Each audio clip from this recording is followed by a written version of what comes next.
Tout le monde est là? Oui. Ah. Alors, il y avait ici une auberge. Et une auberge très réputée. Elle était tenue par un certain Maillefer, que tout le monde appelait Manjafer, ce qui veut dire mange le fer, parce qu'il était un peu près de ses sous. Mais pour la cuisine, c'était un vrai magicien. Il n'avait pas son pareil pour agrémenter ses sauces avec les épices, et surtout le safran, l'ail et toutes les herbes de Provence. Et sa cuisine était très renommée. Les gens qui passaient devant chez lui, parce qu'à ce moment-là, il y avait beaucoup de gens qui passaient, résistaient rarement aux fumées qui s'en échappaient et qui parfumaient tous les environs. Cette odeur savoureuse attirait aussi les mendiants, parce qu'à cette époque-là, il y avait beaucoup de mendiants, imaginez-vous. Et un jour, l'un d'eux eut le toupet, l'outrecuidance, de venir manger son crouton de pain devant la porte de l'auberge. Parce que, disait-il, grâce aux fumées qui s'en échappaient, son crouton lui paraissait beaucoup plus goûteux, savoureux, comme s'il avait été réellement trempé dans le plat. Manjafer le laisse faire. Mais une fois que le mendiant a terminé, il l'attrape au collet et il lui réclame de l'argent. Il veut qu'il paye pour le fumet de sa cuisine. Le mendiant répond qu'il n'a pas touché au plat, qu'il ne l'a pas endommagé, qu'il n'a rien pris à Manjafer et qu'il ne lui doit rien. L'odeur en question s'évaporait au dehors. De toute façon, elle se perdait. Manjafer, qui était un peu près de ses sous, vous vous rappelez, rétorquait qu'il n'était pas forcé de nourrir avec le fumet de sa cuisine tous les mendiants du quartier, et il criait que s'il n'était pas payé, et il brandissait au-dessus de sa tête une lourde louche en cuivre, aussi lourde qu'une massue. De son côté, le mendiant avait saisi un bâton. Bref, les choses tournaient à l'orage. C'est alors qu'attiré par les cris arrive Élie. Alors Élie, comment vous dire? Élie, c'est le sage de Calvisson. Une espèce de Salomon, de Saint-Louis local. D'ailleurs, on l'a surnommé le pape, parce que c'est toujours à lui qu'on fait appel lorsqu'il y a un problème épineux à résoudre, une décision délicate à prendre, ou, comme c'est le cas, un conflit à démêler. Tiens, pour vous donner un exemple, c'est Élie qui a inventé cet adage, qui depuis est passé à la postérité. Le parapluie est à toi, mais la pluie est à tout le monde. Simple, mais il fallait y penser. Bref. Manjafer, ayant aperçu Élie parmi les badauds attroupés, attirés par le bruit de la dispute, propose au mendiant de s'en remettre à lui pour régler le différend. Le mendiant accepte. Alors, Élie écoute très attentivement les deux parties, très attentivement. Puis il s'assied, ferme les yeux et reste un long moment silencieux. Tout le monde était suspendu à ses lèvres. On aurait entendu une épingle tomber. Enfin, au bout d'un long moment, Élie se relève, ouvre les yeux et s'adresse au mendiant. « As-tu une pièce de monnaie ?» Le mendiant fouille dans ses poches. Il en ressort un vieux quignon de pain, un vieux clou rouillé, un vieux mouchoir tout déchiré, quelques brins de tabac. Et puis, finalement, on extire une pièce de monnaie qu'il pose comme à regret dans la main d'Élie. Élie prend la pièce, la montre à toute l'assemblée, puis il la fait tinter, sonner à plusieurs reprises sur le comptoir de l'auberge, puis il dit à haute voix « Moi, Élie, je déclare que le mendiant qui a mangé son crouton de pain au fumet de la cuisine de Manjafer l'a suffisamment payé avec le son de son argent. » Ah, bravo, bravo.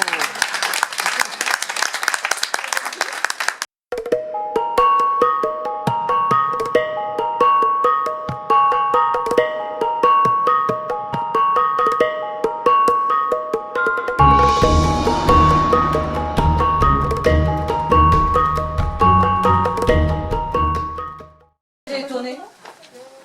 Depuis si longtemps qu'il voyait la porte du moulin fermée, les murs et la plateforme envahis par les herbes, ils avaient fini par croire que la race des meuniers était éteinte. Et trouvant la place bonne, ils en avaient fait quelque chose comme un quartier général, un centre d'opération stratégique. Le moulin de Gemap des Lapins. Ouais, la nuit de mon arrivée, il y en avait bien sans mentir une vingtaine, assis en rond sur la plateforme, en train de se chauffer les pattes à un rayon de lumière.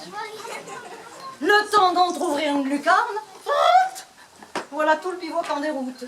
Et ces petits derrières blancs qui détalent la queue en l'air dans le fourré. J'espère bien qu'ils reviendront. Quelqu'un de très étonné aussi en me voyant. C'est le locataire du premier.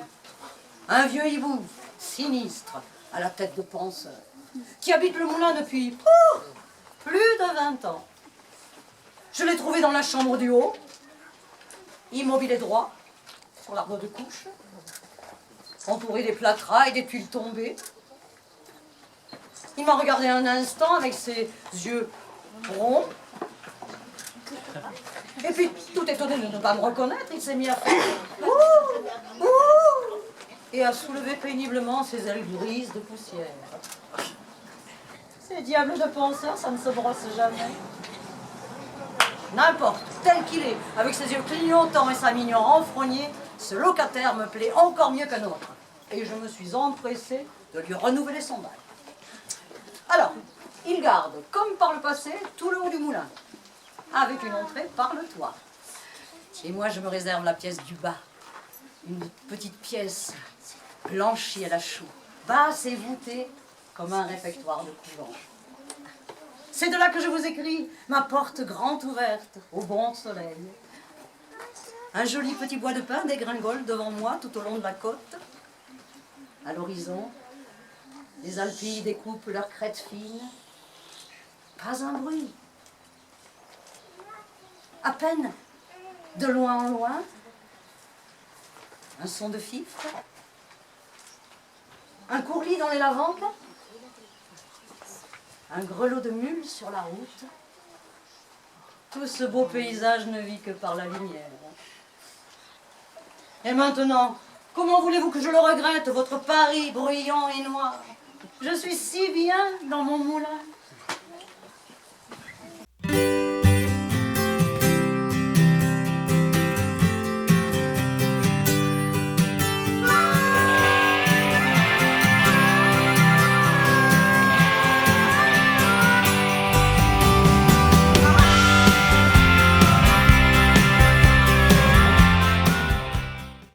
D'autres sources.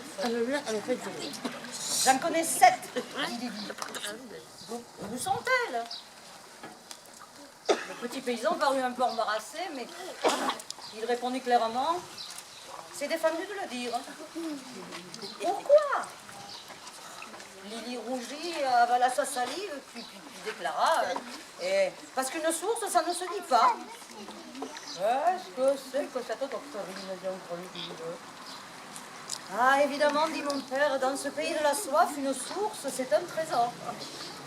Et puis, dit Lily Candide, s'ils savaient les sources, ils viendraient y boire. Et qui ça? Des soudalots ou des pépins? Et alors, ils viendraient chasser ici tous les jours. Il s'anima brusquement.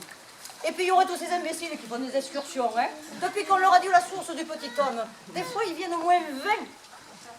D'abord, ça dérange le père Drôle. Et puis, ils ont volé les raisins de la vigne de Chabert. Et puis des fois, quand ils ont bien vu, ils pissent dans la source.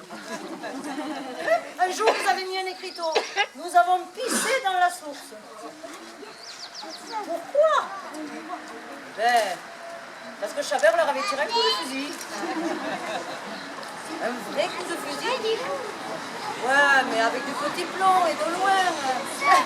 Il n'a qu'un cerisier, les autres lui volaient ses Mon père a dit qu'il aurait dû tirer à chevrotine. Voilà les meubles, c'est un peu sauvage, dit l'oncle Jules. Eh, c'est eux les sauvages. Il y a 2 ans pour faire cuire la côtelette. Ils ont mis le feu à la pinette du gel de moulet. Heureusement, c'était une petite pinette, il n'y avait rien autour. Mais s'il faisait ça dans passe-temps, hein, imaginez-vous un peu. Ah, évidemment, dit mon frère, les gens de la ville sont dangereux parce qu'ils ne savent pas. Mais nous ne sommes pas des excursionnistes. Nous ne salissons pas les sources. Et tu pourrais lui dire où elles sont. Je voudrais bien qu'il dise. Mais c'est défendu. Même dans les familles, ça ne se dit pas. Même dans les familles. Il exagère peut-être un peu, dit l'oncle Jules. Oh non, c'est la vérité. Il y en avait une que mon grand-père connaissait. Il n'a jamais voulu le dire à personne. Et comment tu le sais? Ben, c'est que nous avons un petit champ derrière au passe-temps. Alors des fois, on allait labourer pour le blé noir. Alors à midi, au moment de manger, le papé se levait et disait « Ne regardez pas où je vais !» Et il partait avec une bouteille vide. Et vous ne regardiez pas? Oh, bonne mère, il aurait tué tout le monde. Alors nous autres, on mangeait, assis par terre, sans tourner l'œil de son côté. Et au bout d'un moment, il revenait avec une bouteille d'eau glacée.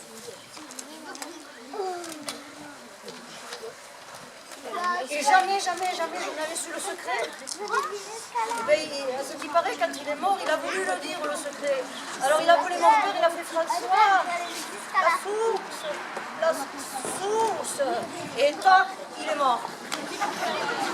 Il avait attendu trop longtemps. Et nous avons eu beau la chercher, nous ne l'avons jamais trouvée. Ça fait que c'est une source de perdu. Voilà un gaspillage stupide, dit l'oncle Jules.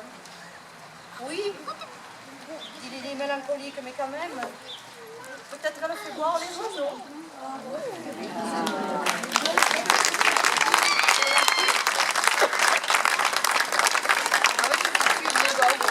À quel sont des familles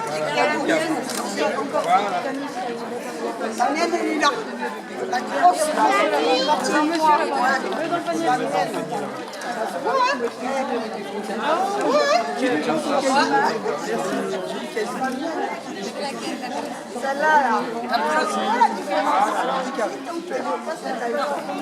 Celle-là, là. Il est tombé. La ficelle, celui-ci.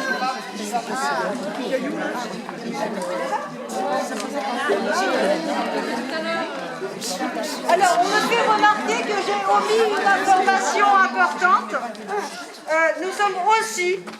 Nous avons la chance aussi d'être devant la mairie. Eh oui.